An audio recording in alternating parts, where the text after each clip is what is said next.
विविध भारती पुणे ठळक बातम्या. ओझोन थराच्या संरक्षणासाठी आंतरराष्ट्रीय दिवस आज पाळण्यात येत आहे. ओझोन थर वायूची एक नाजूक ढाल असून सूर्यकिरणांच्या हानीकारक भागापासून ती पृथ्वीचं रक्षण करते. पृथ्वी ग्रहावरील जीवन टिकवून ठेवण्यास मदत करते. सामान्यतः वापरली जाणारी अनेक रसायनं ओझोन थरासाठी अत्यंत हानीकारक असतात. अनंत चतुर्दशीनिमित्त उद्या पुणे शहरातील वाहतुकीत बदल करण्यात आला आहे.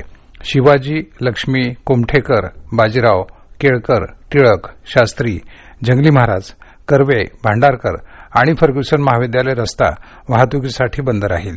शहरातील इतर रस्त्यांवरील वाहतूक अन्य मार्गाने वळवण्यात येणार असल्याची माहिती पोलिसांच्या वाहतूक विभागानं दिली आहे. गडकिल्ले जागतिक वारसा स्थळ नामांकन जनजागृती मोहिमेत ग्रामपंचायत, शाळा यांना सहभागी करून घेण्यासाठी विविध उपक्रम राबवण्यात येत आहेत.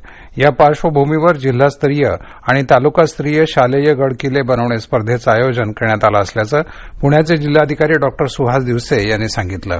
जिल्हा आणि तालुकास्तरीय पहिल्या 3 विजेत्यांना लाखो रुपयांची रोख पारितोषिकं देण्यात येतील. या व्यतिरिक्त उत्कृष्ट पद्धतीनं सहभागी होणाऱ्या 5 गावांना देखील नागरी सुविधा योजनांसाठी निधी देण्यात येईल. स्पर्धांमध्ये सहभाग घेण्यासाठी जिल्ह्यातील तहसीलदार, गट विकास अधिकारी यांच्या कार्यालयात 18 ते 19 सप्टेंबरपर्यंत अर्ज करायचे आहेत. सामाजिक सेवेतच खरं समाधान सामावलेलं आहे. राजकारणात प्रवेश करू नये असं आपण अरविंद केजरीवाल यांना अनेक वेळा समजावून सांगितलं होतं असं ज्येष्ठ समाजसेवक अण्णा हजारे यांनी काल सांगितलं. केजरीवाल यांनी दिल्लीच्या मुख्यमंत्रीपदाचा राजीनामा देण्याची घोषणा केल्यानंतर हजारे यांनी ही प्रतिक्रिया दिली.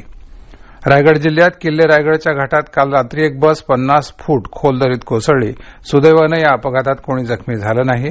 महाड अग्निशमन दल आणि पोलिसांनी तातडीनं मदतकार्य केलं.